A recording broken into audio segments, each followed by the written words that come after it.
वर्खाजान continent, the Singh mention. वर्खाजान की amber city के सबसे ऊंचे और रिहायशी इलाके में सिंह मेंशन किसी पुराने जमाने के किले जैसा लग रहा था। इसकी दीवारें काले संगमरमर से बनी थीं, जो रात के अंधेरे में भी एक अजीब सी जादुई चमक दे रही थीं। आज मेंशन के अंदर का माहौल बहुत ही तनाव और चहल पहल से भरा हुआ था। वजह थी आज सिंह परिवार का एक बहुत ही खुफिया और इम्पोर्टेंट रॉयल डिनर था। सालों बाद परिवार के सभी मुख्य सदस्य एक साथ एक ही टेबल पर बैठने वाले थे। मेंशन की नौकरानियां डरी सहमी सी बहुत तेजी से उस 50 फीट लंबी महोगनी की डाइनिंग टेबल को सजाने में लगी हुई थीं। लॉर रिकैप, सिंह परिवार की दो मुख्य शाखाएं थीं। बड़े ग्रैंड मास्टर यानी फैमिली हेड का एक बेटा था केशव, जो आरना का पिता था और अपनी एकेडमी चलाता था, और दूसरा छोटा बेटा था उदय, जो हथियारों के पूरे मार्केट को कंट्रोल करता था। उदय के दो बच्चे थे, बड़ी बेटी मानवी और छोटा बेटा आकाश। मानवी उम्र में आरना से छोटी थी, लेकिन पावर के मामले में वो आरना को बहुत कड़ी टक्कर देती थी। तभी हॉल के बड़े दरवाजे खुले। लेडी एम्परर आरना बहुत ही ग्रेसफुल और शाही अंदाज में चलते हुए अंदर आईं। उसने एक डार्क ब्लू रंग का एलिगेंट गाउन पहना हुआ था। आरना अपनी हमेशा की जगह यानी डाइनिंग टेबल की सबसे मुख्य सीट के बिल्कुल बगल वाली सीट पर बैठने ही वाली थी कि रुकिए आरना दी, एक बहुत ही तीखी और घमंड से भरी आवाज गूंजी। आरना ने रुककर पीछे देखा। वहां से उसके चाचा यानी उदय की बेटी मानवी चली आ रही थी। मानवी ने बहुत ही भड़कीले और महंगे कपड़े पहने हुए थे। उसके चेहरे पर एक सुपीरियॉरिटी कॉम्प्लेक्स, खुद को बड़ा समझने का घमंड साफ झलक रहा था। मानवी आरना के बिल्कुल पास आकर रुकी और एक फेक स्माइल के साथ बोली, दी, एक्चुअल में ये सीट आज मेरी है। दादाजी ने खुद मुझे ये परमिशन दी है कि मैं आज फैमिली हेड की सीट के बिल्कुल पास वाली सीट पर बैठूंगी। मानवी असल में आरना को नीचा दिखाना चाहती थी, क्योंकि आरना बचपन से सबकी प्यारी थी। वो सबका अटेंशन अपने तरफ खींच लेती थी, जिससे मानवी को बहुत गुस्सा आता था। लेकिन आरना के फ्रोजन वोटेक्स सीखने से मना करने और मानवी के सीखने के बाद सब मानवी पर ज्यादा ध्यान देने लगे थे। जब आरना को डीएच लैंड जाना पड़ा, तब से मानवी बहुत खुश थी। लेकिन आज जब कई सालों बाद जब वो लौटी है, तो उसको अच्छा नहीं लग रहा कि सब फिर से उसको इंपॉर्टेंस देने लगे हैं। लेकिन आरना के चेहरे पर कोई गुस्सा नहीं आया। उसने बहुत ही शांत और एक हल्की मिच्योर स्माइल के साथ कहा, शौक से बैठो, और आरना चुपचाप खिसक कर उसकी नेक्स्ट वाली सीट पर बैठ गई। लेकिन ये सब सामने वाली सीट पर बैठा आकाश देख रहा था। मानवी का छोटा भाई आकाश, जो 15-16 साल का एक बहुत ही सीधा और हंटर फैंस वाला लड़का था। आकाश को अपनी बहन की यह हरकत बिल्कुल पसंद नहीं आई। वो चिढ़ते हुए मानवी से बोला, क्या यार मानवी दी, आरना दी इतने दिनों बाद घर आई हैं। वो उम्र में और पावर में भी आपसे बड़ी हैं। अगर एक दिन आप उनको वहां बैठने देती तो क्या तूफान आ जाता। ये सुनते ही मानवी का पारा चढ़ गया। उसने आकाश को बहुत ही खतरनाक और खूंखार नजरों से घूरते हुए कहा, माना कि आरना दी एम्परर लेवल पर हैं और मैं अभी उनसे सिर्फ एक लेवल नीचे हाई लॉर्ड लेवल पर हूं, लेकिन मैं भूलने नहीं दूंगी कि मैंने हमारी सिंह फैमिली की प्राचीन तकनीक फ्रोजन वोटेक्स सीखी है। अगर आज दोनों के बीच कोई मुकाबला हुआ ना, तो आरना दी से जीतने के चांसेस मेरे ही ज्यादा है। ये सुनकर आकाश का मुंह बंद हो गया। वो कुछ बोल ही नहीं पाया, क्योंकि वो भी खुद अच्छे से जानता था कि फ्रोजन वोटेक्स जैसी वर्जित तकनीक के सामने एक 100 रैंक का फासला कुछ भी मैटर नहीं करता था। फ्रोजन वोटेक्स एक हाई लॉर्ड को भी इतना ताकतवर बना देती थी कि वो एम्परर को जमा कर मार सके।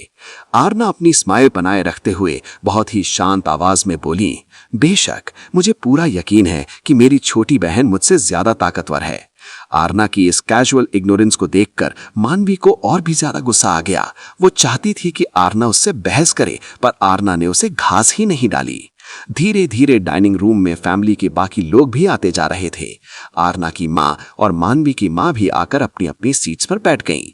तभी आकाश, जो चुप नहीं रह पा रहा था, उसने आरना को देखते हुए पूछा, वैसे आरना दी, एक बात बताओ, आपने फ्रोजन वोटेक्स क्यों नहीं सीखा? मुझे पूरा भरोसा है कि अगर आप वो सीखती तो पक्का मानवी दी से बहुत आगे होती।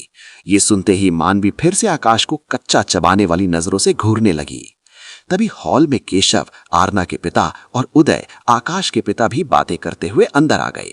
केशव, जो एक बहुत ही कड़क और घमंडी एकेडमी मास्टर थे, उन्होंने आकाश की बात सुन ली थी। केशव ने अपनी सीट पर बैठते हुए आरना को घूर कर एक ताना मारा।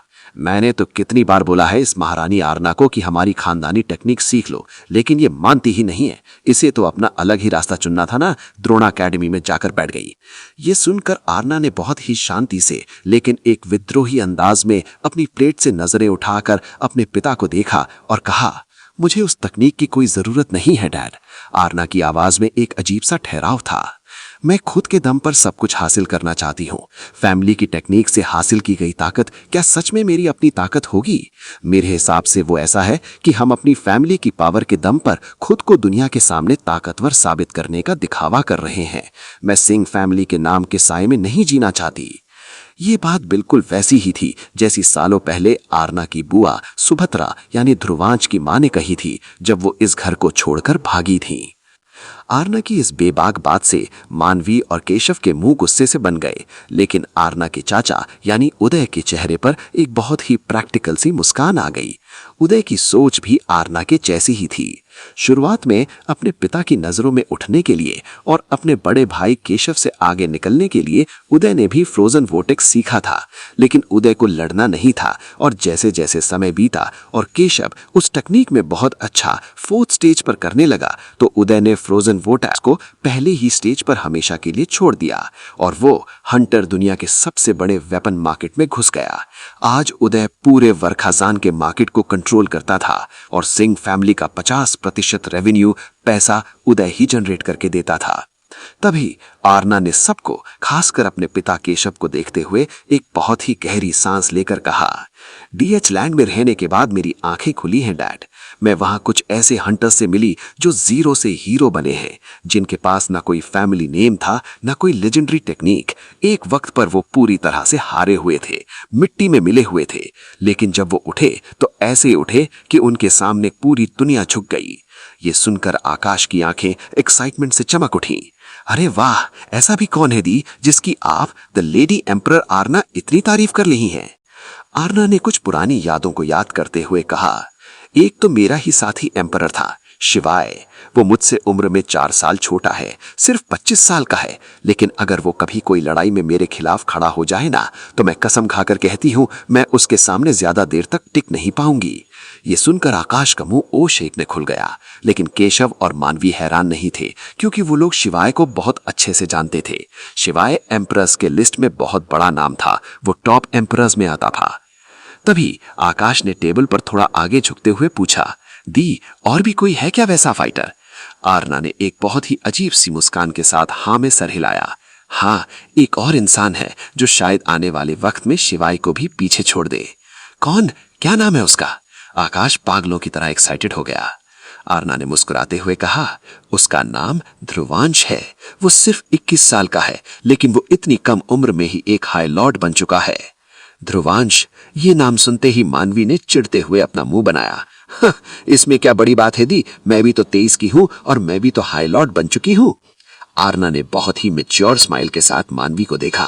मानवी, मुझे तुम पर खुशी और गर्व दोनों है, लेकिन जरा सोचो, तुम जब हंटर बनी थी तुम तभी से एक 8 स्टार हंटर पैदा हुई थी। तुम्हें सिंह फैमिली जैसी दुनिया की सबसे ताकतवर फैमिली मिली। तुम्हें बचपन से सपोर्ट मिला, दुनिया के सबसे महंगे पोषंस और साधन मिले, जिस वजह से तुम आसानी से यहां तक पहुंच पाई। आरना ने एक पॉज लिया और बहुत ही सीरियस होकर आगे कहा, लेकिन ध्रुवांश, उसके पास न पैसा था, न कोई फैमिली बैकग्राउंड और न ही कोई सपोर्ट। उसके पास था तो सिर्फ बिन माँ बाप के अपनी एक छोटी बहन को संभालने की जिम्मेदारी और दर्द। मुझे नहीं लगता मानवी कि तुम या मैं अगर उसकी जगह होते तो हम कभी भी जिंदा यहाँ तक पहुंच पाते। और वो सिर्फ हाई लॉर्ड नहीं बना, उसके पास दुनिया का सबसे रेयर प्योर फायर एलिमेंट भी है, और अब मूनलाइट यानी डेविल जैसा कनेक्शन भी। वो मेरा स्टूडेंट रह चुका है, इसलिए मुझे उस पर गर्व है। ये सुनकर आकाश तो खुशी से उछल ही पड़ा। मैं जानता हूं, आकाश चिल्लाया। दी, शायद आपको नहीं पता, लेकिन उन पर, ध्रुवांश और उनके दोस्तों पर एक मूवी बन गई है, द फाइनल एम्परर्स। वो कल ही रिलीज होने वाली है यहाँ एम्बर सिटी में, और शायद उस मूवी में आपको भी दिखाएं, क्योंकि आप फायरबोर्न ध्रुवांश की मास्टर हैं। आकाश ने दोनों हाथ जोड़ लिए। दी, मुझे वो ध्रुवांश बहुत कूल लगता है यार। क्या आप कभी मुझे उससे मिलाएंगी, या फिर उसकी एक फोटो ही दिखा दो प्लीज। आरना ने ना में सिर हिलाते हुए कहा, नहीं आकाश, ऐसे लोगों की पहचान छुपी रहनी ही सही है, लेकिन अगर कभी मिलना हुआ तो जरूर मिला दूंगी। आकाश थोड़ा उदास हो गया। ठीक है डी, लेकिन कम से कम आप मेरे साथ वो मूवी देखने तो चल ही सकती है ना कल। वैसे तो आरना ना बोलने वाली थी, उसे इन सब में इंटरेस्ट नहीं था, लेकिन आकाश के उस पपी फेस को देखकर उसने हार मानते हुए हाँ में सिर हिला दिया। आकाश खुशी से उछल गया। तभी केशव, आरना के पिता ने आरना को बहुत ही गुस्से से घूरते हुए कहा, तुम जो मर्जी कहो आरना, लेकिन फ्रोजन वॉर्टेक्स हमारी फैमिली की टेक्निक है और तुम्हें उसकी इज्जत करनी चाहिए। मैंने उसको स्टेज 4 तक सीखा है, मेरी रगों में वो पावर है, और तुम मेरी बेटी होकर भी उसको सीखना ही नहीं चाह रही। ये सुनकर कब से खामोश बैठे उदय ने एक बहुत ही प्रैक्टिकल जवाब दिया, भैया मुझे लगता है कि आपको आरना पर यह फालतू का प्रेशर नहीं बनाना चाहिए। आपको वो तकनीक सीखनी थी, वो आपकी मर्जी थी। आरना को नहीं सीखनी, वो उसकी मर्जी है, और ये बिल्कुल जरूरी नहीं है कि सभी के लिए ये तकनीक ही सही हो। मैंने खुद फर्स्ट स्टेज के आगे नहीं सीखी, लेकिन आज पूरे वर्खाजान की वेपन मार्केट पर मेरा कंट्रोल है। माफ करना भैया, लेकिन आपसे भी हाई लेवल के हंटर्स आज मेरे नीचे पेरोल पर काम करते हैं। ये कड़वा सच सुनकर केशव का गुस्सा 7वें आसमान पर पहुंच गया। वो अपनी कुर्सी से खड़े हो गए और उदय को घूरते हुए गुर्राए, भले ही तुमने पैसे कमाए हैं उदय, लेकिन मैंने नाम कमाया है। वही हाई लेवल हंटर्स जिनकी तुम बात कर रहे हो ना, वो मेरी फ्रोजन वॉर्टेक्स के नाम से ही डर कर कांपते हैं। उदय भी गुस्से में कुछ बोलने ही वाले थे कि अचानक पूरे डाइनिंग हॉल में एक बहुत ही हल्का लेकिन पहाड़ जैसा भारी दबाव महसूस हुआ। ये हवा का रुक जाना किसी ग्रैंड मास्टर के आसपास होने की निशानी थी। डाइनिंग हॉल के बड़े गेट से फैमिली के दोनों ग्रैंड मास्टर्स चलते हुए अंदर आ रहे थे। दोनों ने जानबूझकर अपना बहुत ही हल्का सा ऑरा रिलीज किया हुआ था, ताकि सब उनको सीरियस लेते हुए सीधे होकर बैठ जाएं। और ऐसा ही हुआ। उनके आते ही केशव और उदय का गुस्सा शांत हो गया और वो दोनों डर कर सीधे होकर अपनी कुर्सियों पर बैठ गए। सिंह फैमिली का असली खौफ अब कमरे में आ चुका था। वहीं दूसरी तरफ हर्ब्स की उस बहुत ही विशाल और जगमगाती हुई मार्केट में ध्रुवांश उस घमंडी गार्ड को अपनी हिडन ऑरा से डराकर तारा के साथ उस सबसे बड़ी और महंगी दुकान के अंदर चला गया था। दुकान के अंदर कदम रखते ही हवा में एक अजीब सी ताजगी और स्पिरिचुअल एनर्जी फील हो रही थी।